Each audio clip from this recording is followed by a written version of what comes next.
Good morning. Good morning. We're going to facilitate somewhat of a group discussion this morning. Venerable's away today, so we'll do our best. Can we start by singing together Incense Burning? The setting on, so we'll go here. You'll hear us. Oh, yeah.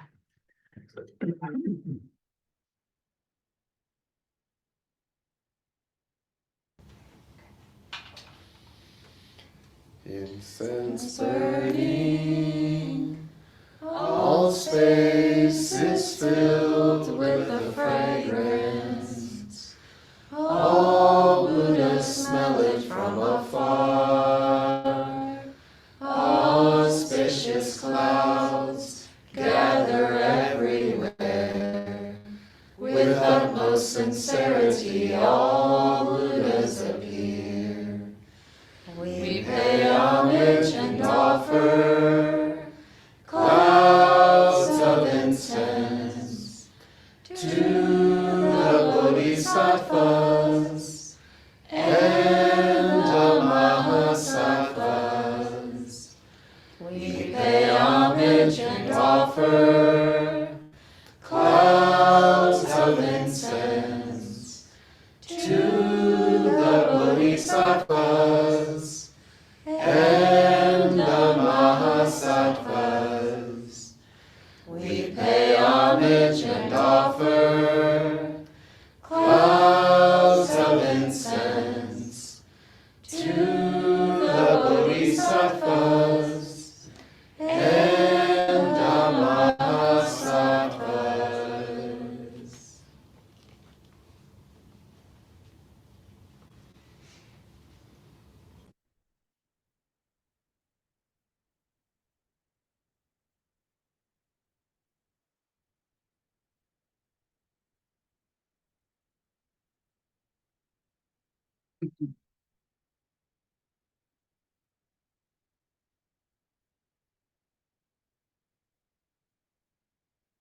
We've been having some rich discussions and study with Venerable recently in our Dharma study group. And yesterday was particularly, I think, invigorating for many of us. So I wanted to start with something that we read yesterday that really triggered, a lot for me. Many of the folks in the room may have been present yesterday as well. So we can all sort of share from our perspective what we hear, or, things that occurred to us. I have a few things that I'd like to share as well. Buddha Master says, the changing causes and effects are endless and unfathomable. So he's talking about cause and effect, which is the governing principle in the world that we live in. First, you're sitting on a stool. So now he gives an example. You have to order your own body to stand up quickly. That's because you can cook a meal only if you stand up and walk into the kitchen. Even if your karmic reward of good fortune is very high, if you want to eat, you must still stand up to sit at another table or another dining table. Only then can you formally eat the meal. At the instant of standing up, there are innumerable causes and effects that arise from conditions. They arise and perish, but they are impermanent. This is the truth taught by the Buddha, the truth of the Buddha Dharma. And then he goes a little further into this example. Okay.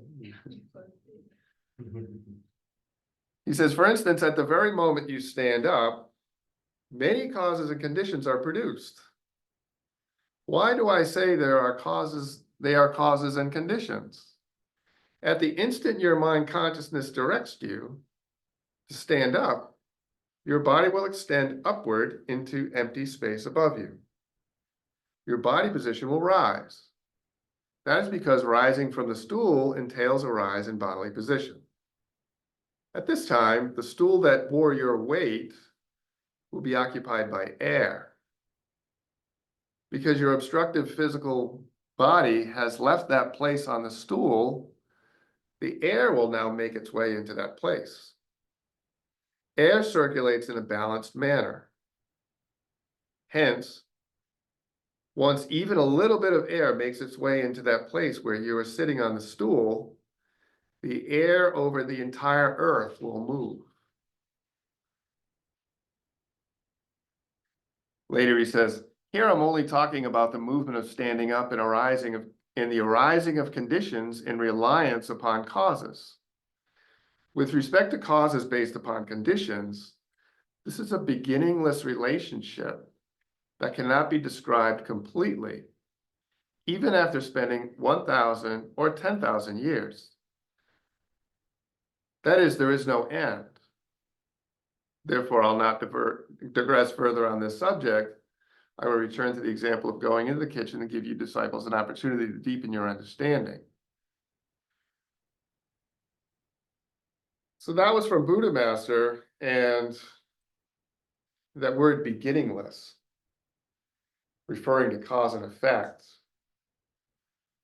brought several of us, and Venerable commented on that word, beginningless, that cause and effect is this sort of beginningless thing. We can't sort of say what is the actual beginning of anything with regard to cause and effect. And I see this kind of swirling ocean of kind of causes and effects all sort of interacting with one another, and then there are many of us, and so we interact with one another, and the ripple effects of our actions go out and they return, and it's just this endless process that we're involved in of cause and effects.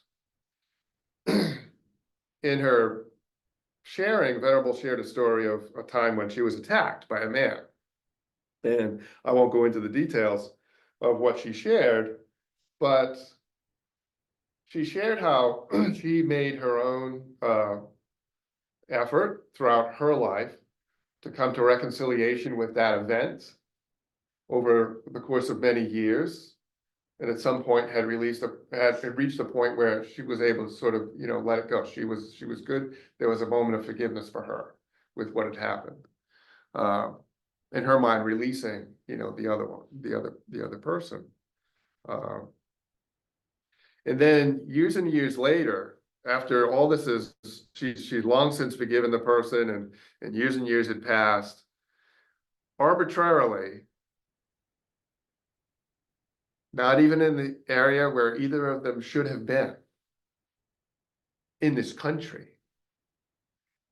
she was in a grocery store, and she saw this person. After so many years, she saw this person. And the person kind of, went to sort of dodge having seen her. Must have been shocking. And Venerable sought that person out and, had a dialogue and said that they didn't need to, avoid her, that she had long since, forgiven him. He was forgiven. And that he described how he had gone through a lengthy process of psychotherapy and had become a therapist himself. That was his way of sort of approaching his own healing. And so they had this moment, and as she's describing the story, we're just on the heels of this idea of beginningless cause and effect. I realized that, we have this concept of time and location. It was so uncanny that they were together in that place, and we build a whole story around just that. What are the odds? We have this great way of dramatizing things. But really, I began to see it in this picture of cause and effect where this event occurred. They were both impacted by it. Each made their own efforts, put causes in place for their own healing. And in and of themselves reached a point where they felt like they had some level of release. And then they ran into each other. And so the swirling of cause and effect, their efforts the causes they put in place to heal individually, their lives transpiring, all came to a point where they met in this grocery store arbitrarily, and the final release occurred. And the vision that came to me, not a vision like I saw it, but the view that came to me was these two orbs of light, who needed to connect one more time. That karmically, through cause and effect, that happened. Notwithstanding miles, geography, or anything. The time was right, the conditions were right, the meeting happened. To us, it happened miles away from where they ever should have met each other. And so there's this whole drama we can get caught up with that. But cause and effect brought about this meeting, and then a new effect out of that. And what I imagine is that those two orbs of light came together, and then when they parted, each was a little brighter. You know, that final release occurred. So that was so impactful to me, this idea of beginninglessness, cause and effect, beginninglessness, and how it's just constantly swirling in this, we're in this sort of karmic swirl of cause and effect. And in that moment, they had the opportunity to they had a choice in that moment that could have completed it through the patient's forbearance, forgiveness, or they could have created new causes that would have caused more pain and suffering. That really stood out to me. Yeah. Buddha Master says that the foremost way to liberation is forbearance, and I'm understanding forbearance a little differently as time goes on. You know, those opportunities to finish karma without creating new by personalizing it or attaching to it as me or mine. I wrote down, if you don't plant the cause, the condition cannot arise. It just cannot arise. There's this beginninglessness or endlessness of conditions and causes after they're started. But if there's no cause, there cannot be an effect. Which is so encouraging to me. I'm sorry, did you want to say something before? No, go ahead. That has been over the years that I've been exposed to the Buddha Bodhisattva path, so encouraging to know that what we're doing on the Buddhist path is we're planting causes. And if we plant a cause, it must have an effect. And we're planting causes towards this aspiration that we have to be a force for good, not only in this life, not only in this world, but in kind of the universe at large. It's great aspiration. And the program that's been given to us by the Buddhists, by the Buddhas, right, over time and over eons, is to help us realize that goal. And you know, to me, the Buddhist path is kind of is one of the things that came up for me yesterday, and I wrote down that it's a training in reality. It's literally a training in reality, and training us to sort of learn how to align with how things really work in existence. We're so against the stream oftentimes with the way we are and our narrow view of things and how we act on our narrow view of things, and we perpetuate what we want. I made the allusion to making jokes. Jokes was something that was a big part of my family. We made jokes. We didn't really connect demonstratively in sort of in loving ways. We made jokes, and that was our affection in a way. But you know, jokes have a way of sort of leading to maybe someone getting hurt eventually, right? And so if we making jokes the way we get attention, there's a risk, and we're potentially planting a cause that leads someone else to suffer. Can you quickly add to that? You know, Sure. that I had a similar kind of family thing. And then I had an older brother that used to always say, if I'm not picking on you, you need to start worrying. Right. With jokes and all of those things. Yeah. Yeah, I mean, yeah, my ex-wife, used to say, if he picks on you, that means he likes you. Yeah, yeah, So right. that was the form of affection that I grew up with, But I've realized that, since Buddhism and a focus on cause and effect, a focus on intention, getting in touch with what our intention is and how that really does, our intention is what plants the cause. The cause, if you were to sort of, uh, depict a cause that we planted, it would trace directly back to the intention that we had when we took the action or what have you, or made the joke, right? So we had this intention that we're going to get attention possibly through this clever little saying that we're going to deliver in a setting like maybe a tennis clinic or something like that. How clever am I? Listen to this. And it might be directed at someone there, how we kind of pick on one another. In our little narrow view of the world, that all makes perfect sense. It's going to be perfectly harmless. But we don't know is the mind across from us that's hearing that we directed that towards, may take that in a completely different way. They have a sensitivity about something that we just alluded to. And maybe they won't indicate it right there in the room, but they might take that away. And it might cause them some consternation while they're trying to go to sleep at night. They may wish they had said something about it.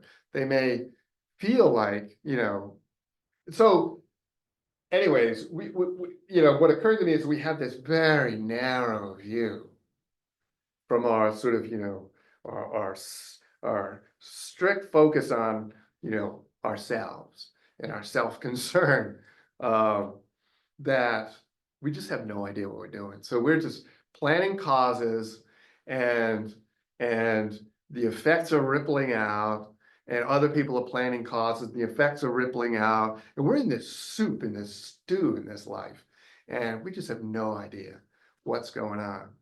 But lo and behold, by following Buddhism, I feel like I'm starting to get a handle on it. And the trick that I've been given is just focus on me. Just now I just said that our sort of insane focus on ourselves is what's causing all the problem. But if at any moment, and the Bodhisattva path helps me with this, if in any moment I'm focused on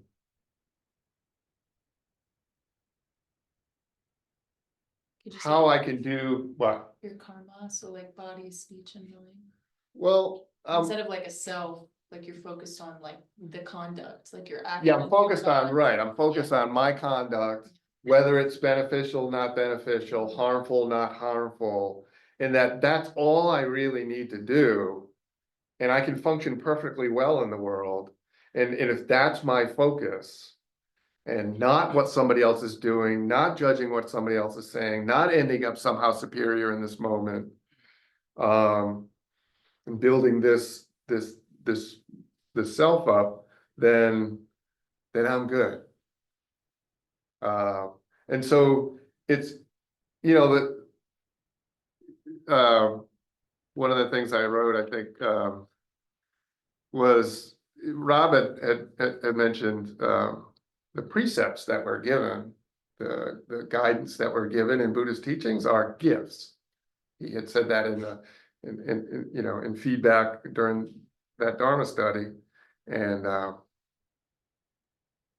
what resonated with me from that, so that's true, they're gifts are given out of great compassion, and I call it good advice from someone who's gone beyond this limited sense of self that we have, gone beyond and realized the true nature of themselves, of kind of reality, of how it works.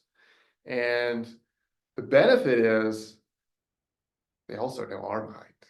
So we're in this kind of ordinary sort of limited state of mind. They've gone beyond, but they know our mind. And so they give us this advice from the perspective that they are at, but knowing our mind. And so the precepts are designed to work with our minds where we are, and help us. It's good advice. So they're not constraints as much as they're good advice. If we are aspiring to have a Buddha mind, if we're aspiring to what they've attained, they can provide us good advice to get there. And they know our mind.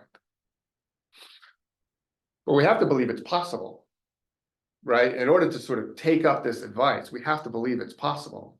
We have to actually sort of give it a shot that it's possible. I remember in the beginning, coming and listening to the Dharma talks for me, after a while, it was like, well, this sounds pretty good. I could take up some of these things. Can't hurt, right?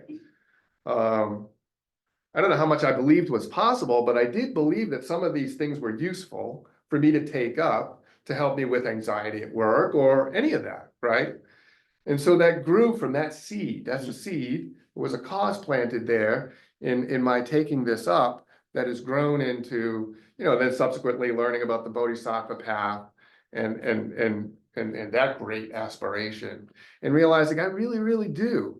If I leave this life, I really, really do want to help. I want to be like the people we pray to and be of real help in the universe. I want a job, right? I don't want a job destroying things. I want a job really helping lift people out of what in Buddhism we call suffering. So the Buddhists have good advice for us, and Buddhism is training in reality. It's literally training in reality. It's science. The Buddha Master says that over and over again throughout his teachings. But it's science. And it's science of reality. And we don't live in reality. We don't understand reality, but we can. And when we do, that's the Buddha mind. And the path is to take us there. I have a comment. I was really envisioning when Lucia shared about the not planning a new cause in the scenario with the encounter in the grocery store, if that's what I heard correctly. And I've been contemplating what it looks like to be still enough that one can be momentarily in emptiness that's not a void. And for me, that's what arose when they had that space together and that encounter. My vision, don't know if it's right, and Venerable's not here, but it was that if you're not planting new causes and you're that still in the moment of being, and especially to me, it's in relationship, that is what I envision a moment of emptiness might be. And that's just bigger than and vaster than anything in my normal reality for me. And then a second point, you talked about joking, but these things that we can do, we never know what impact, as you so well gave examples too, because I'm way beyond this, so don't go getting dysregulated. But when I was a very, very awkward teenager. I was 5'10" and 110 pounds and a size 11 foot and wild curly hair and glasses. And I went off to a boarding school my junior year in high school. And I came back sometime in my senior year, and my dad's best friend was in the kitchen when I got home and entered. And his comment was, "Ugly duckling has turned into a swan." And it just confirmed for me the narrative that I had heard, built for myself and everything all my years. And it was, even though it was such a positive thing in his mind to say, he had no intention for it to crumble me the way it did. I didn't take anything good out of that and go off with a feeling of, at all. And so, you know, and you know, you ruminate and that you do, I might have done, you know, in the introspection, this year is a year of continuing to untie other narratives. And physical appearance is not what's important. We get conditioned to think it's important. And untying that, and I had a lot of opportunity in my work to untie and really understand the reality that physical appearance, although I like being responsible for how I present so that it's welcoming, hopefully, it's not what's important. I mean, my patients had lost limbs and were distorted and burned, and, you know, they still were beautiful beings that, you know, my job was to make them realize that their present appearance wasn't important. And just part of it, but it was a huge part of my relationship with them. And you know, these points have lots of different places for me where I put them in looking at past life events, as well as where I am now and where I want to go.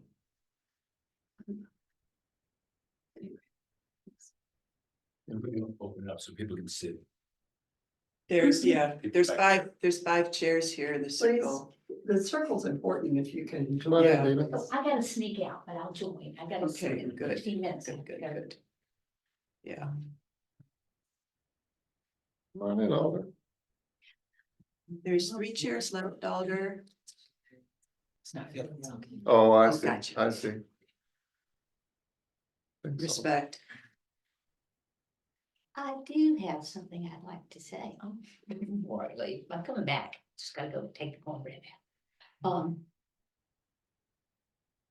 I think it was in Dharma's study, but it doesn't matter because all we hear all the time is cause and effect, the law of cause and effect. And just what you were talking about with the jokes and what you were talking about with people's speech, we read in expounding, I think, every action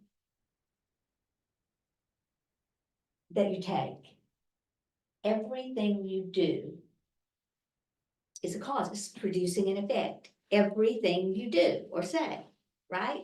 And we know that, but if we really, it occurred to me that I need to contemplate that all the time.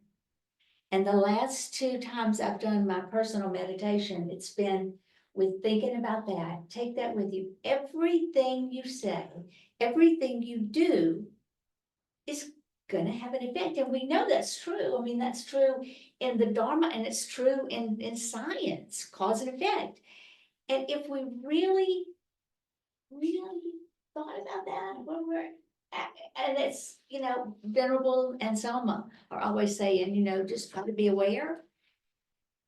If we were aware of that in each moment, this thing that I'm gonna, you know, it's a really good reason not to be mindless, you know, Mm, because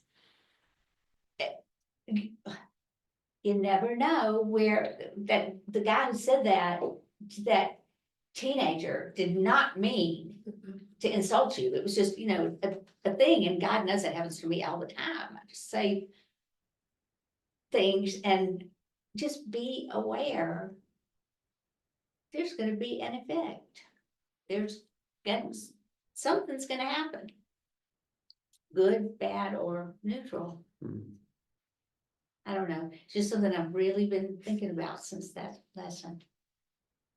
May I speak? Sure. For me, I think it's been the antitheses, it's just Speak up. go Speak aloud. It's so nice to be able to say what I don't say and what I don't do. For me, is a flip side of that coin. Mhm. And also to look at the fact that any of us in this room can just go back upon yourself, upon your life, any engagement you have anywhere. Just to lay down what someone may have said to you without recognizing what the affliction could be to you. And just giving them that, like, you know what, they probably didn't even know that they did that, let it go. And drop the narrative right there, because that's where the conflictual, that's a different paradigm shift of cause and effect, is to just, I can guarantee you I'm said things, done things that have been harmful to others that I don't recognize, as have people have done to me. But you've just got to just say, welcome to the human race. They probably didn't even realize that, and lay it down. Just lay it down. The coal's gonna burn your hand. That's it. So question, if in not taking any offense, does that mean that there's no cause to go forward? No new cause. No new cause? Well, there might be. Or like, well, in response to what you just said, it's reminding me of the koan where the chicken gets shot by the arrow. And then the chicken is like, oh my gosh, there's an arrow in my body. I need to put another arrow and suffer on top of the suffering. And it's kind of like what Buddha is inviting us to do, and what we were talking about yesterday about being impersonal about. Or like less attachment to what's happening, not taking things personally. Yeah, there's a freedom when you're just like, oh, that person didn't hear me, didn't hear what I just said, and they are there. And that's okay, that has nothing to do with me, I can be with myself, and it's. Yeah. And to live with that abundance of generosity, of Yeah. of compassion and loving all beings, including yourself, without going, you know what? Just laying it down. Yeah. Okay. Just being like, sister okayness. Okay. Yeah. It doesn't mean that you don't have to engage in something that's harmful, truly harmful. But to not. That's it. Just Also contemplating cause and effect, we can then like start to become aware that there's nothing to be confused about. So Busita and Venerable, they got this book while we were in California. And it talks about why you encounter certain people in this life, and it's either you're repaying a debt, you're accepting a debt, and then something else. So like anybody that you meet, there is this exchange that is happening because of what was planted prior to this right now. And so like, it's so beautiful just thinking about that, because like, okay, we don't have to be confused about anything. And so sometimes, anyways, Mhm. so just. What is that book? Venerable said she might do a class on it, so I haven't put it out yet, but it's about reincarnation and causality. But will I be here to do that? I hope so. Okay, We'll talk to her. yeah. It's a great book. It made me really, it made me very reflective and understanding of the nature of karmic retribution. It had stories about like someone who like killed their baby and then came back to be the baby, the baby doing the same thing to the mother or something. Does that Maybe make sense? killed the mother. The mother killed the baby and then the baby came back and was the mother that. That Anyway, she killed. yeah, that she That killed. she killed. But just that kind of retribution. The other two were revenge and repayment. Repayment. Do you were gonna say something? Yeah, as I've been really wanting to do what I believe is right.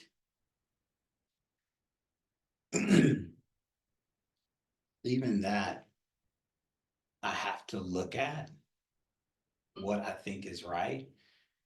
And what I find is that the right that I'm after oftentimes doesn't come from my own idea of what right has been.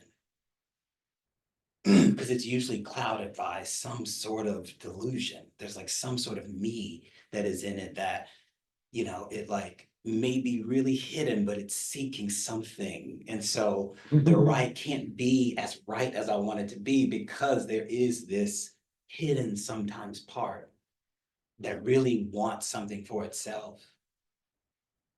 Wants to, yeah, wants something for itself. And so I'm really working to, instead of even thinking of it as like right, is I just want to see.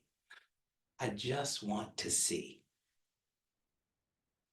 And what I'm finding is, and this goes with the kind of, you know, everything, every cause, you know, you're planting something. But what I'm finding is that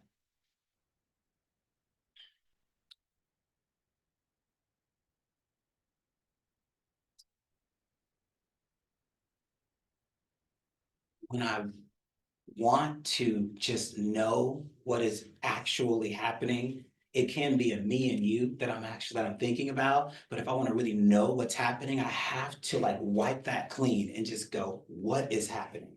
Because I'm looking at me and you, that I'm usually looking at from some perspective that's going to benefit me, even if it's small. But when I can start to widen my view, I'm finding that one, I'm probably looking for something for myself before I widen that view. But then also when I begin to widen my view, I get to view, I'm thinking relationally right now, I get to view you differently. When I'm more interested in just seeing than even being right, I get to see you differently. It like erases, it starts to erase how I want to look at you. And I can then just start to see you. And when that happens, I am not bound by being offended. I am not bound by needing to be right. I am not bound by needing you to treat me a certain way. I am not bound.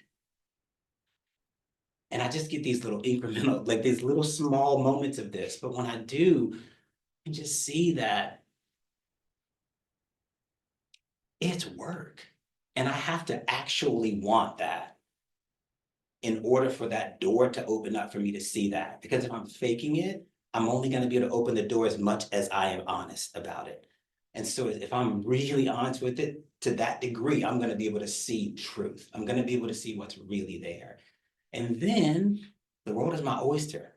You know, like at least feel like, oh, I can like make decisions that at least feel less sticky because I'm not trying to be right.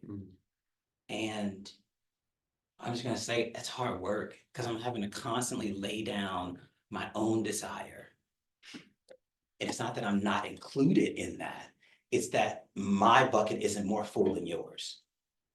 My desire is not more important than yours. It's just like open, it's like open. So it's desire disappears, but I'm still a part of that.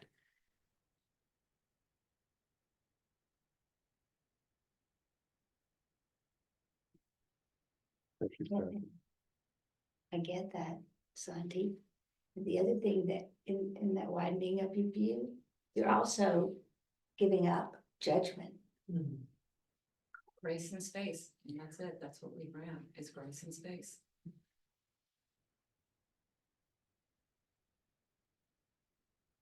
Without going into ambivalence.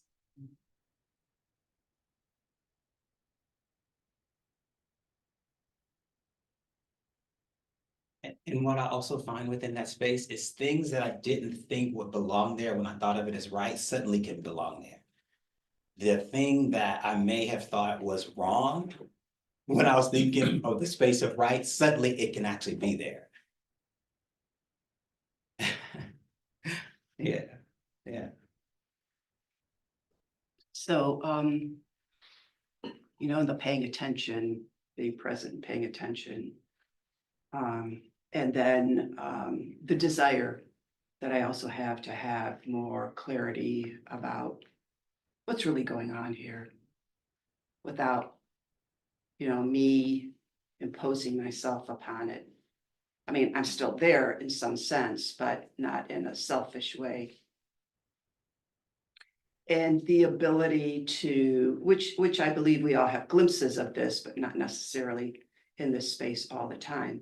But what if we could reach a place of really seeing objective reality instead of the subjective that comes into play, which is a clear picture of conventional reality. With the understanding that all phenomena and self are merely a conceptual designation based on our aggregates. Mhm. Now and holding those, I kind of get a sense now what that means. And the challenge of that, but to even have known that that's available in this lifetime is phenomenal. Not like a phenomenon, Mhm. but just being able to move out of the constant conceptual, perception part of my life and into what's really in front of me. And then dissolving that into ultimate reality. I'm thinking about a line from a song that my friend wrote, and that's, well, the one that just stands out as awake within delusion, and that to me points to not just, and I don't know, I'm uncertain about my view of an objective reality as something that exists, I don't know, sort of without us, because we're here, we're in a subject-object relationship, on a level, right? And so awake within delusion also just to me means like I'm seeing myself in what I'm seeing. It's not that I'm not seeing myself in everything. It's like, oh, I am seeing my filter, rather than, oh, I don't have a filter. I am, oh, look at my filter. Ooh, it's on everything. Wow. That's what awake within delusion reminds me of. Thank you, Thomas. Nancy, I think you put a question to the group earlier. Was it the question, is forbearance a cause? In other words, when you kind of let someone off the hook, is that a cause? Did you ask that question? We see to kind of answer Okay, that it doesn't plant a new seed if you. I mean, Just that- are yeah, still. that's my limited are still- understanding, but. Yeah. Well, and it was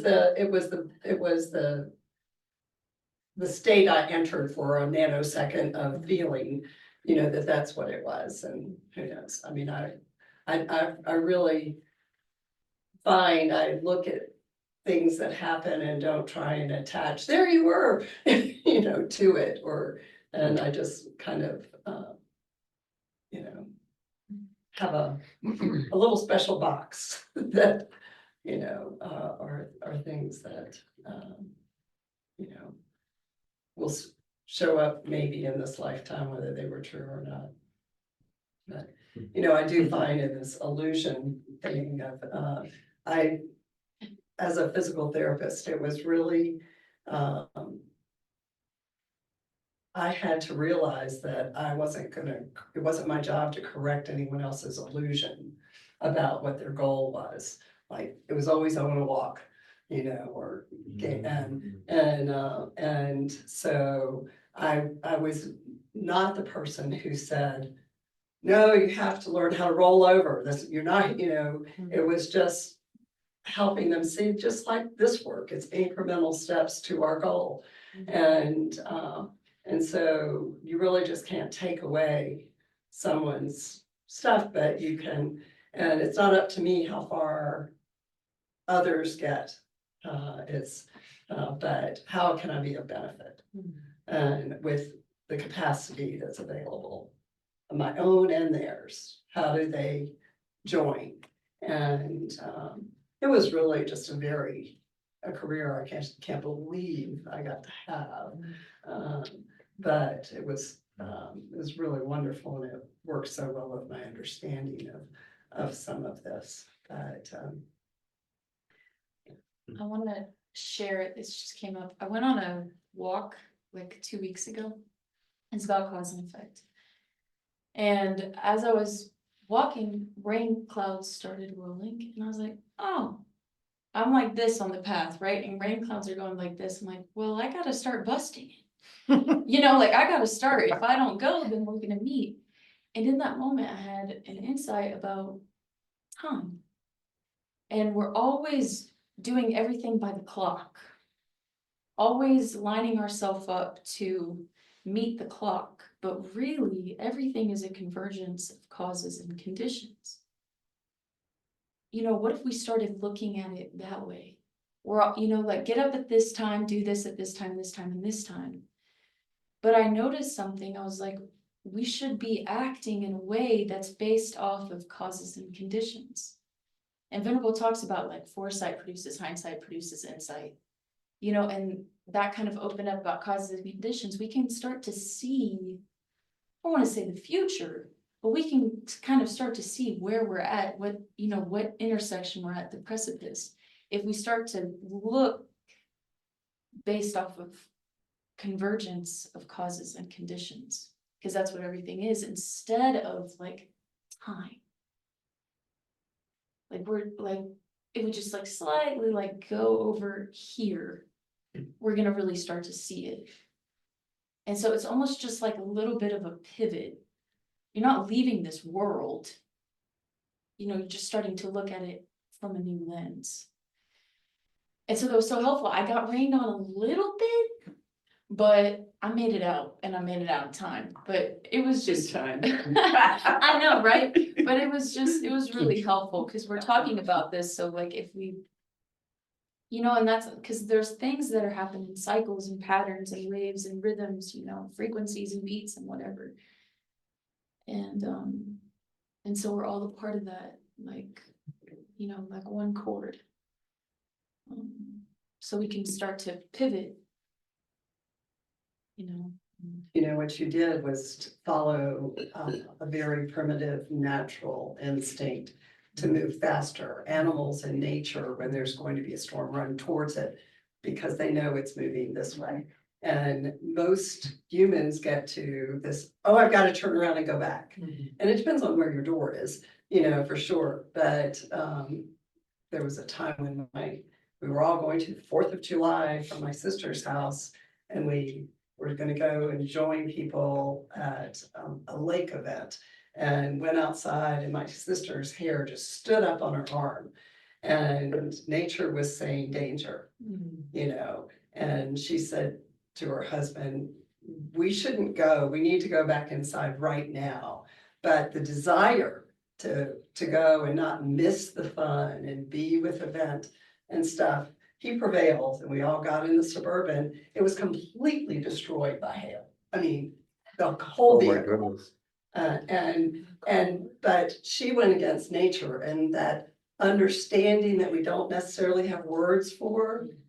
And I think part of this getting still, for me, is being in tune to those other causes that I didn't think of. Right, it's more like there is no time, it's all convergence. And I guess I don't really understand that concept of, And I can't fully explain it. well, maybe I'll experience some. But that's interesting how there are these times when our true nature, our intrinsic nature does arise and pop up, you know, in a circumstance. We just have no trust for it. We just Yeah, we just rely on this mind that just, you know, cranks things through in a literal fashion. And we have absolutely no trust. And what we Anything have that to doesn't do come from that versus mind. what's wise. Mm. yeah, that's a superpower for her to get, it's a superpower, but it probably was so normal for our Primal. ancestors. So primal for us to know that there's a storm coming, my body is responding, animals know when they're gonna die, so they go into the woods, like this dance with nature, there's this attunement, and so I really appreciate you bringing in the fact that us being still is that invitation to really be listening to everything. Everything, like eventually to our own heartbeat and knowing when it's slowing down, and when it's speeding up, and when is that gonna cause me anxiety? What's causing, like, okay, why do I feel uncomfortable all of a sudden? It's because I had that thought, you know, like really being able to watch it all.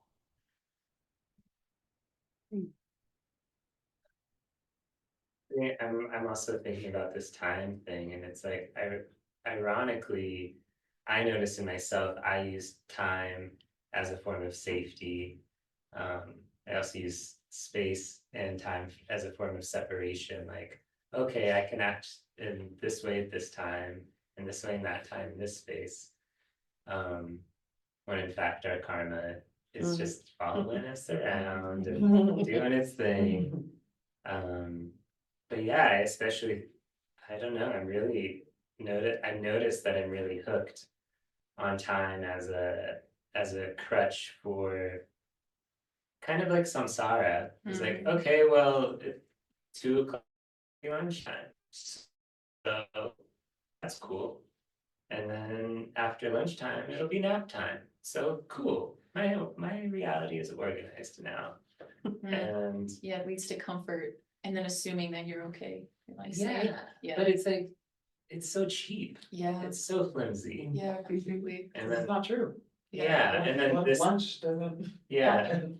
exactly. What if you don't get the nap? And creator's like, you're not going to sleep right now. Yeah. Go write a song. Yeah. You kind of moved beyond this, but I've been thinking about it. Just speak up, Alder, just speak up so we can hear you on the microphone. This idea that non-response, and maybe I'm misunderstanding the conjecture, but non-response is the absence of planting a cause. And I do not agree with that. One of the most important components of developing as a social creature is testing boundaries, to discover relational safety and situational safety. And if I, as somebody looking after children, or looking after dogs, am on the receiving end of someone doing an organic boundary finding behavior to be informed of the safe limits of operation, and I don't respond, that can lead to really harmful causalities for that being because they don't know. And we can think of that in the really kind of obvious, overt ways, like whatever, a child reaches for a stove, you don't stop them, well, then they know, but they have a burn, whatever. But I'm thinking more to like people I've known who started using drugs and they kind of like paraded it in front of their parents to be like, maybe finally you're going to respond to me like I matter. And there was still a non-response from the parents. And that absence was like the moment that that person was like, well, then fine, the people trying to recruit me for a gang, I'm going to go join that gang. And then they've been stabbed and spent so much time in prison. And it was like, we could all think about if we had a child and they paraded drugs in front of us, we would be offended. And I don't know that it's wrong to be offended by things that are going to hurt the people that we love, or that normalize ways of engagement that harm one another. And passivity is still a response, and it can be a very harmful response. It's situational is what I mean, I'm going with it's situational. You know, I mean, there's a difference between somebody coming at you with a baseball bat and somebody saying something that just pisses you off in the moment. You're like, you know what? You know, I mean, and I'm gonna go on something Nancy and I have had a beautiful journey in careers where we both had been able to look at an individual and individuals' families and say, and for me, your original end game when your child was born is no longer a reality. So let's just find the joy in what we're going to do. And for those, I taught 32 years of severe cognitive impairments, autism in an elementary school, and those parents come in and, you know, your reality has now just shifted. That's it. So how do we meet the reality that's in front of us with joy, with love, with humor, and with acceptance? You know, and it doesn't mean that when a kid picked up a desk and threw it, that we were like, nah. But it also means that we realized, okay, once that situation is under control, man, okay, you know, it's time for circle time. I mean, it's time to move on. You know, I appreciate what you're saying, but I'm not talking about parading crack in front of your parents for attention. I'm talking me walking into the kitchen one day and offending Reba, or Reba saying something to me, and both of us being able to go like, okay, you know, I pretty much guarantee she meant no harm by that, doesn't even know what the impact was. Okay. But it can still be worthwhile to let somebody know that something they said was maybe dismissive or not conducive or productive to further harmony.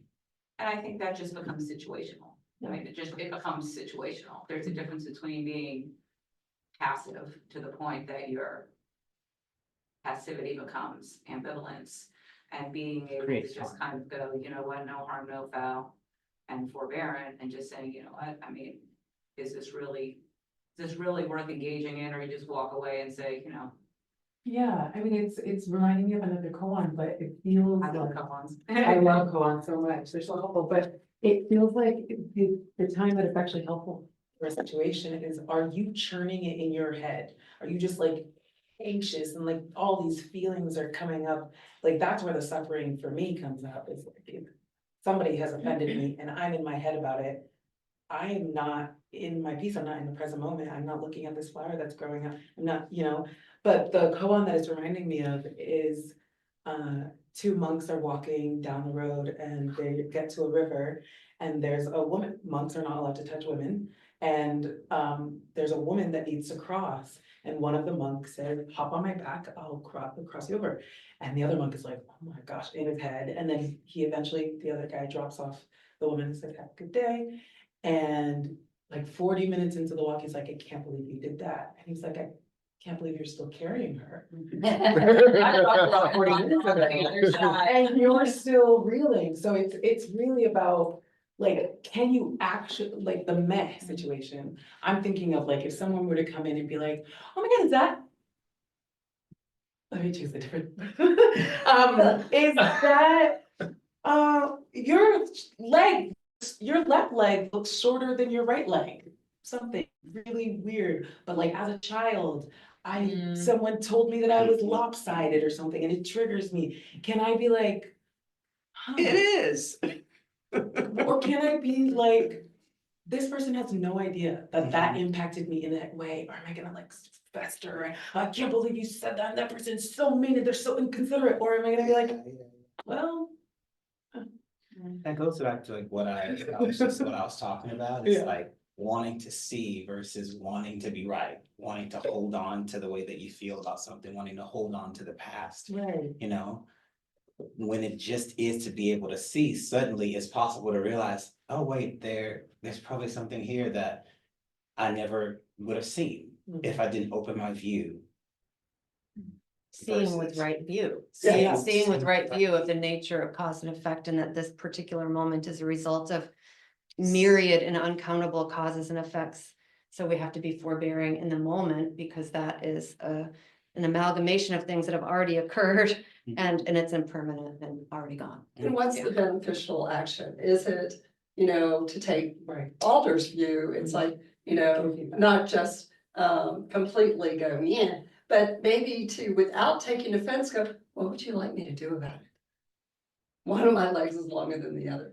I hear you say, well, what would you like me to do about it? You know, and then they have to go, oh, what was my behavior? Yeah, why did I bring that up? They have to check themselves. Well, I Yeah. think the ignorance of others sometimes is beneficial to be a mirror to, and not to fix. But if you're not taking offense and not, you know, what do you want me to do about it? Yeah. You know, but it's just, oh, yes. But that's why I said it's situational. It's Yeah. situational. And yeah. so, I think to be in that still point as, Saki has been saying, he's trying to place himself so that, I'm in the audience looking at the stage always, and what's my entrance or not? And how can I be of benefit relationally to this world that I get to live in? There's times to point something out so that there's not a future error that may impact someone else, and there's times to just be like, you know what, I can just lay this down and Yeah, I think, roll on. I think we also have like, we're always like, how can I help? How can I be of benefit? But there's something in Buddha Master's teaching where he talks about a lot about being impartial and being indifferent. And something about that's really coming up, because if we can start to have that, then things will naturally happen that is of benefit. But we're always trying to posit ourselves in a place that like, let me help, let me do this, let me come to the aid, let me do like da da da da da da da da da. But it's like, we're so invested in the illusion that we're just adding to the illusion. We're not even like really helping anything. So I just keep, I don't know. that I think just that's came a up really with- good point, not to fix, but being a benefit can just be in being or to remove. I mean, it doesn't mean there's an action of, yes, not doing anything is an action. But what your mindset is and your field is, if you're not having action, is really important. What's my field always? I mean, but also I'm thinking of the example of someone like touching me in a way that I don't want to be touched. It is beneficial for me to tell them, please don't touch me like that. It's not beneficial for me to be passive and be like, okay, I just have to put up with it, because then I'm reeling inside. So it is situational, like, Yeah. what will stop the reeling? And that keeps you the availability of a positive relationship in the future by making this Exactly. stew treatment. And whereas if you stewed or whatever, what is the possibility of a real Right, relationship? because you have resentment, there's no connection, there's no honesty, yeah. And that's why I said I mean, one needs to have boundaries. You can't be a speed bump, but there has to be situational awareness of, yeah.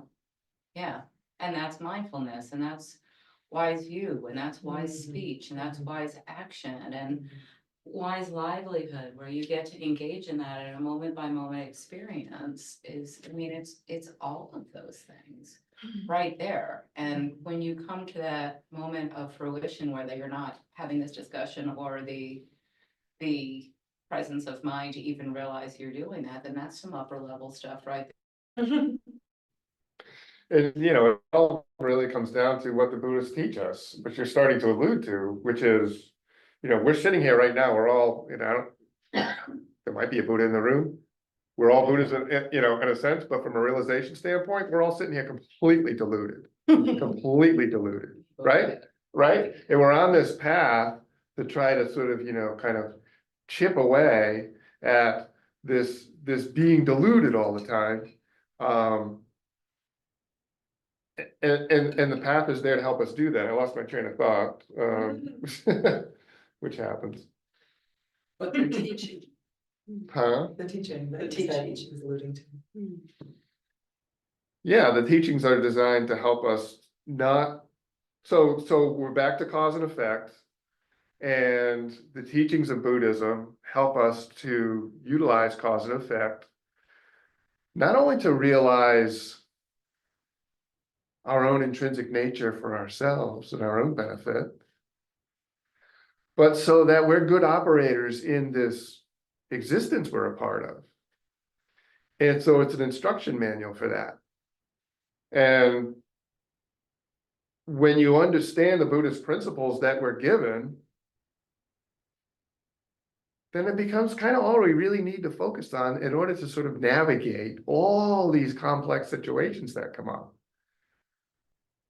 When someone made a comment about your appearance when you were young, in their mind, in their deluded mind, they may have thought they were offering you a compliment. Absolutely. They thought they were offering you a comment based on progress that they saw, right? What they didn't know was your mind and how that was gonna impact you, and how many years it would take you to get over that. So, and that's the problem we have.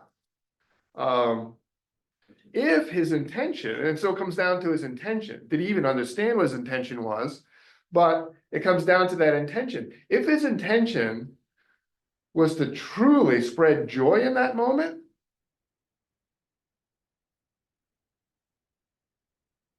within the limits of his delusion, he might have had a better outcome, right? Actually, that was his intention. Mm. That's the problem Yeah. with perception versus perspective. Mm. And I don't know, words are different for all of us, but for me, I'm trying to get to perspective versus my perception. And that's to me more of a still point.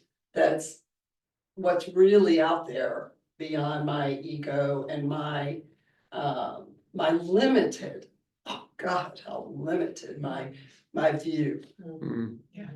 And what they teach us how to do in Buddhism is to know our own mind, is really what it comes down to. If we, and so we have the best intention and we still do harm, but that intention was better than it was before. So we're learning and sort of we're working on this, but we're working to know our own minds. And the better we know our own minds, and it starts with the teaching on suffering. In the beginning, when I was exposed to Buddhism, it was all this talk about suffering. Come to a Dharma talk, leave the Dharma talk, come to another Dharma talk, more talk about suffering. And I'm thinking, wait a minute, I've got a 30-year career that's been successful. I mean, it just happened. I mean, I didn't even really think I was that great in it, but it happened. And, you know, I have this living, I have this home, I have this family, and life just sort of happened. And life is, I don't suffer. But then, you know, after a while, I said, no. Oh, I that's. have this meeting, I've been doing this for 30 years, but I have this meeting coming up in 2 days that I was asked to do something I wasn't expecting. And I'm anxious about it, and I'm not free until it's done. I won't be free in my preparation of it because I still won't think I'm done. And then after it's done, then I'll be free again. Wait, Maybe. I do suffer. You see, oh, right, and then I'll be thinking about how well I did, right? So, wait, oh, that's what they mean by suffering, right? And so, oh, okay, so now we start to get to, well, why do I feel this way? And, you know, I would feel that way about, you know, so the group was asked to, each of you are gonna do this. And each one is gonna present that at the, you know, our weekly meeting or whatever, right? So now all of a sudden I got this task. And it's, you know, come up with something. And I would worry about, you know, how good mine was gonna be and what I was gonna do.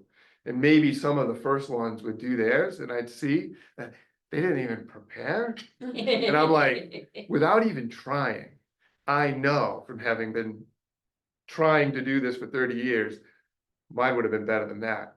Why don't I stop worrying about it? And so, you know, sort of, you know, understanding that I suffer helps me to sort of look at ways that I can sort of change my mind and not suffer. But understanding my suffering also starts to let me understand the suffering of those around me.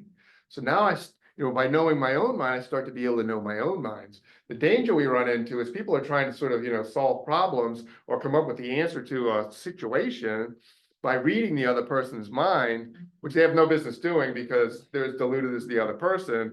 And all they're gonna do is plan a cause for more pain and contribute to the problem that we're all in. The reason, you know, why we have wars and all those things, it all comes down to this teaching that we don't understand our minds, we don't understand the other's minds, and we're acting out of this pure, unadulterated self-interest. It's me, and until that changes, this world will be the way it is, but we have a way out with the Buddhist path. And that's essentially what I was alluding to right there, is just, I have no idea what someone else is thinking, nor do they. I mean, I just need to focus on the locus of control that I Yeah. have. And as we do that, what I'm realizing is that we don't have to wait till we become a Buddha to be a benefit. As we're doing this work, that mirror somebody mentioned, that we all are to one another, gets a little clearer and a little more, right? A little less of me in the reflection you're getting, so that you can truly see yourself. So you can truly see yourself. I had this image of, when I'm finally free, I'll walk through the world without any footprints being left behind. You know, it's just an image in my mind. It's a good image, that's a good aspiration. I love what you brought up because it still connects to causes and conditions, because we are a combination of causes and conditions. So not only like, we tend to like look externally, but this is like an internal phenomena.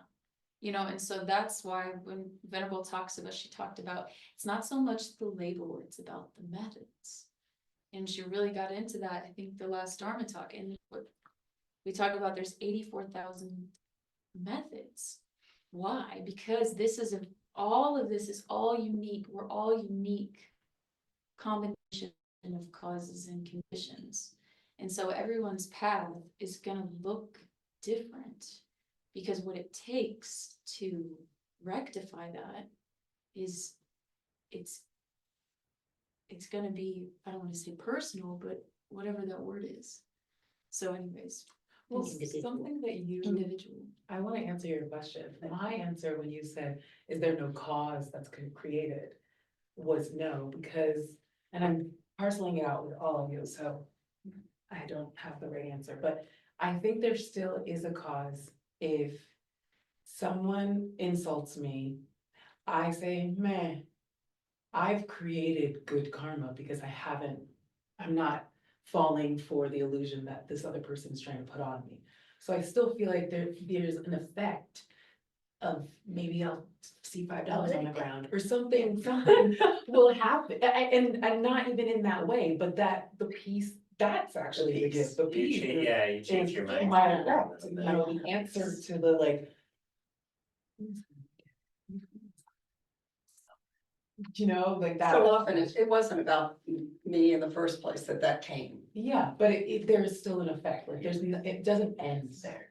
There's always something going on. Yeah, and I see that, and I think that wasn't what I was talking about. Oh. With Sita, and yet it's still really relevant to me. Okay. But when I was thinking about Venerable's interaction with the things conditionally coming together that you wouldn't have expected in time and space to have those quirks that are entangled that, you know, ended up there for resolution of peace and whatever, you know, maybe it was the good karma that they had each done that allowed that to come and then be completely untangled free, you know, is the way I view when you said there's more light, you know, but that to me was a point of stillness and bliss. That, and where she realized she was already free, but it was confirmed. Her work had already, you know, and it wasn't about, you know, him knowing she'd forgiven him at all. You know, that's maybe was a side benefit for both of them, but that maybe he needed. And I suspect with Venerable that she did that. I think she knew he needed it, but. I think real quick, that the place that I was thinking from was like, if there's zero attachment, there's zero karma created.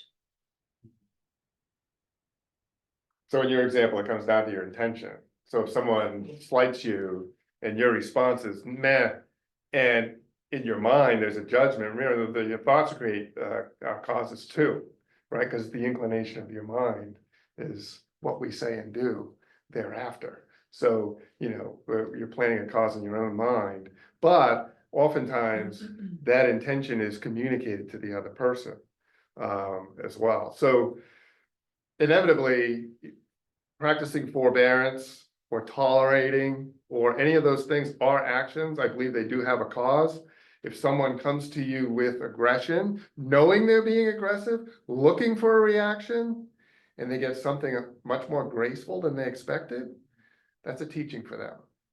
And you don't have to make it a teaching. You don't have to project it on them like a teaching. You can just offer something with wisdom, as much as wisdom as you have. It's a tricky thing to say because we're all at various stages of having wisdom at all. right? So we can't just make that a mandate for everybody to go to act with wisdom because nobody knows what that means. But on this path, we feel like we're getting a handle on this. And so sometimes we can see clearly how to alleviate or not cause another suffering. And that's what it's all about. How can I not cause more suffering than already exists? This person is coming at me aggressively. How can I, one, recognize that they are suffering, feel genuine compassion for the fact that they're suffering, and not cause them any more suffering? And if I can, within the limits of their ability to accept whatever I offer, help alleviate some of that suffering, either through understanding or something like that. So Do a quick this is the meta. game. This is the Send game we're some playing. love, just meta after, you know what, may you be well today. Just to even send love. Some people don't want to hear that. They come at you aggressively and you say, I love you don't mean anyways. verbally, no, I don't mean No, verbally, you energetically. don't have to, Yeah. yes, thank you, Yeah. I'm not Mm. saying you speak it. And I'm when saying you were it's speaking there. before, you know, I keep just hearing intention versus impact. And I think that's more about, like, if I were to do something to someone, can I receive that my intention was good, but it impacted them in a bad way? Can I actually receive their feedback, or am I closed off? Am I like a hard wall? Mhm, yeah. And I'm not available to be like, oh, okay, that's curious that that landed for you. Mm. Because I think it's both ways, like, yeah, we can be mad, but also can we be compassionate to this person that's being a mirror to you, being like, hey, you really hurt my feelings. Or you just like, no, that's cool, man. Or is it like, oh, that's very curious, I'm interested in you. That is, to me, one of my community agreements all throughout all of my communities, and I think it's something that I pay attention to in all of the people in my life, is just how do you receive feedback? Cause that will determine if there can be a deep relationship, cause I wanna feel safe to share my feelings, even if they're so diluted. Can you hold me? And maybe I'll find my way out of the delusion with that love. Yeah, there's such a magic to this Buddhist path because we start by learning about our own suffering. And then through that, we begin to see the suffering of others.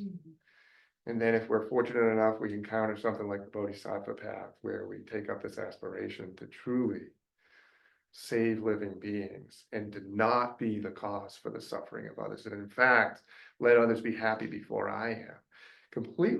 Because the Buddha realized that the problem, the reason we suffer, is this complete self-centeredness. And so all these teachings are designed to help us break that down and get to where we are, like we're not just this singular separate entity, that more and more we were becoming part of a unified whole. So, shall we take a breath? And Sure. notice space in between our sharing, and then offer to others that haven't shared that may want to.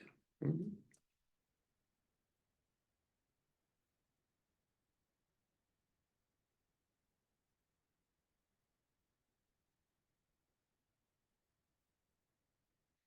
As you age, I've for myself found there's a lightness of my mind that was not there when I was 17, forming who Brian was.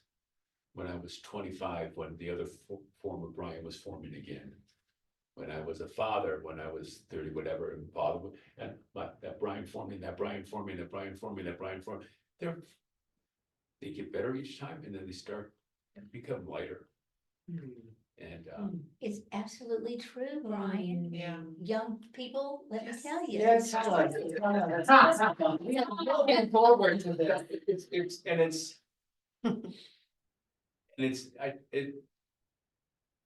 this next condition or what I do, I can let it go more easily than I used to, which is nice. I don't have, boy, wasn't too long ago where I can remember, oh, when you were 26, why did you do that? Over time, I can let those go. It's That's that hard to Right join. view Yeah. that happens, just, The camera lens opens. And it doesn't happen automatically. no. We know people who are in their 70s who haven't let those things go. Mm-hmm. And so why haven't, well, My daddy. part of the reason was, I married an alcoholic, and so I got into Al-Anon.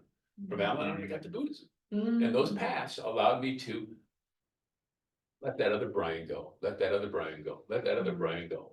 And then, so Brian didn't have to carry all those things into his 70s, he could let them go, and that's a really nice thing, by the way. And my mind is just lighter than it used to be. You look pretty light You for, do. You do, Buddha. You did. It's a nice feeling. I can speak into also being in my 70s, and that lightness is definitely there. I've been sitting here listening to everyone, and you talked about cause and effect and how people are brought together, and I realized that through a lot of my life, I spent maybe, I don't know, too much time thinking like this boss, 2 husbands. Why am I here? To be of benefit. And then I didn't really dwell on it a lot, but I would not be happy with their behavior. But then I would think, well, maybe I'm here to teach them a lesson. And then I would almost laugh to myself and say, who are you to teach anybody a lesson? But throughout my life, when you look back, you begin to look back when you get older and you think, oh yeah, that boss, remember him? Oh yeah, I could have responded differently to that husband's nature, or his nature was playing off my nature. And when you become older, you sort of look at those things, but you also think, I tell myself all the time, it wasn't my job to fix him. It wasn't my job to make his life better. I hope I did. I hope I was of benefit, but I think you, at least for me, maybe I stopped trying to be of benefit to everyone I meet, to all these people that I think, oh, that poor person really needs help. Maybe I could say something, and then the little brain says, no, they'll learn from something else. And I guess in my old age wisdom, the best I can do is be an example. I have a 56-year-old daughter that when she's coming over, this is hysterical, but I make my bed. Don't always make my bed, but when she's coming over, I make my bed. And I think when she's on the way to the bathroom and she sees, oh, look, mom makes her bed. I mean, to be of an example rather than trying to say, no, you should make your bed. But she can sense the other days, you don't make your bed. So as I sit here listening to all of you, thank you all very much. I love to get the perspective of where people are, where they were, where they're coming from, how they run their lives. But there is something that happens in age that you sort of think, I will continue to try to be the nicest, best person I can be, but I'm stopping, beginning to do less and less, trying to fix them. I often use the saying in my head, I work very hard not to offend anyone, but I don't work as hard trying to fix them or help them. I hope I can be of help in a way that is not so requirement of me to do something, because you're right, I don't know what the right thing is. You always talk about you live in delusion. I have no idea, but there is a wisdom that comes with you can let it go. And it's kind of letting it go in a way. But it's also the love of watching everything else that's working in here, because it deepens even myself about, yeah, that's right, that's why I need to do this. Yes, that's right, that's why I need to do this. It's fun. It's wonderful for these type of conversations. It would be, you and I could have a good conversation. We could. It wouldn't be nearly as wonderful. Yeah, that's why I come, because the perspective of listening to everyone else's life. I think when you get older too, you start to question, God, did I do this right? Could I have done this differently? Could I have responded that? And I listen to all of you, and everyone is on the path of their own needs, their own things they need to learn, their own, I don't know, I just love listening to all of you. I heard someone say, why would I wanna turn around and come back to make different stupid mistakes that I have to look at and say, and just to forgive yourself for what you've done and be grateful for where it's brought you to. You know, the Buddha's a great example, of, Maybe the Well, ultimate. because the Buddha doesn't, he can't enlighten you. He can give you good advice. He can teach you. But you gotta show up to the Dharma talk. That's a matter of your volition. He's not forcing anything on anybody, right? Yet he's got the ultimate wisdom to offer. So we can't help anyone that doesn't want our help. And even to suggest that they might need help, sometimes it's not wanted and gets resistance. So yeah, that's part of our wisdom. We have to be able to, again, know our own minds well enough that over time, we start to be able to see, this is not the time for this one. But I truly, truly, truly want them to be free of what's binding them right now. And we're developing that through our practices, whether. Do you think it helps when you say things like, may he be well, may he see what he's doing, may he be benefited from? I was at a Dharma talk with Panadipa. I used to go to all the old places, and I said, everyone was talking, and he said something, and I must have had a look as he pointed at me, and I said, on the way here, I passed a car of a person who the car was completely beat up. They kind of looked like maybe they were living in that car. I mean, it was a mess. And I found myself automatically saying, may he be well, may he be taken care of, may he, and Anadipa said to me, so what's wrong with that? And I said, who am I? I mean, what, did that do any good? I asked him the question, did that do any good? And his only answer was, it did good for you. I say, Never say. As long as it's not coming from a superiority place, I feel like it's just like, oh, yeah, that's tricky. Back to that intention again. Yeah. Well, one thing that's coming to mind as we're talking about doing good for others is it seems like, well, I don't know if this is true, but what I'm hearing is sort of like a notion of effort or activity around it. Whereas I think the times when I've been of most benefit, I didn't know. And somebody said, oh, I love this, or you said, or, or I noticed that in others and I'll be like, oh, this happened. And they're like, oh, did I do that? And that's for me when that's wisdom for me. And like, of course, in our day to day, we're like, oh, I have a self and the self does things. And so I think that's a hefty part of this conversation, but there's also just, oh, a good thing happened. Thomas, that's Doesn't one of my benefit prayers. I don't know if it's a good, right one or not. but, Doing good without. May I do benefit without knowing it. Yeah, sure. That's a success. Gives you chicken bumps, and chicken skin. Chicken goose. I'm learning all these new names. Yeah, I don't want to share it. I mean, we've opened it up. Oh, yeah. I have experienced a lot of filling in the space Okay, I'll offer it. and not Offer it. and not Offer it. making space. I'm just saying Offer it. personally, Offer it. I am Offer right it. now. Offer it. Should We'll we- say I'm offering it. Joe. I'm doing it, Joe. No, she's whispering in my ear, so I'm like, so. So this is more from a place of a process, Yeah. more of a place of process than it is a judgment of anything. And so just what I noticed with my experience with dialogue is that there's space in between the sharing without reacting to what somebody's saying.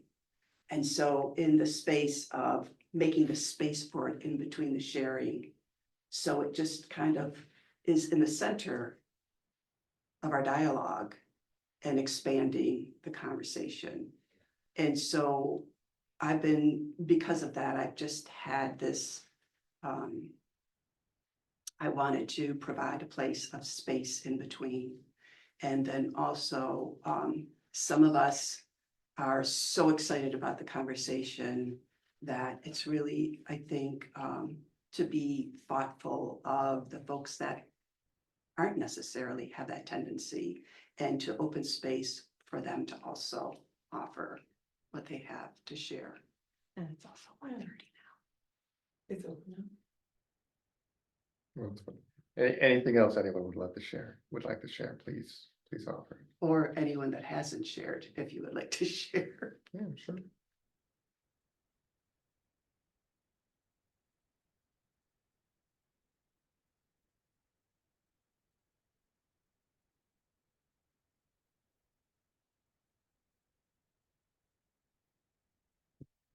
Can someone offer merit for us?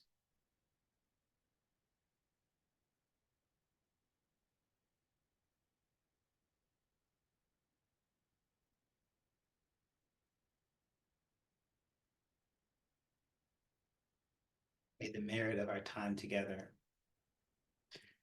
be fruitful for us and for all beings. May we be steady. And even when we're not steady, may we return. May we see in the moments that are needed that vacillation is the way to freedom.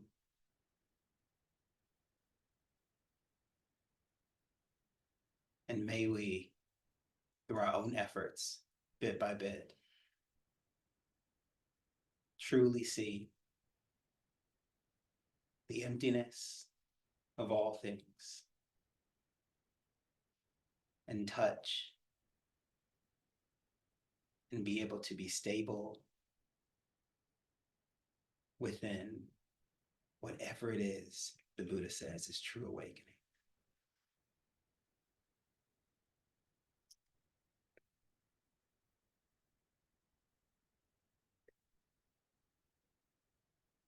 Thank you all. Very rich. This was very rich. Thank you so much. Thank you, Joe. Thank you.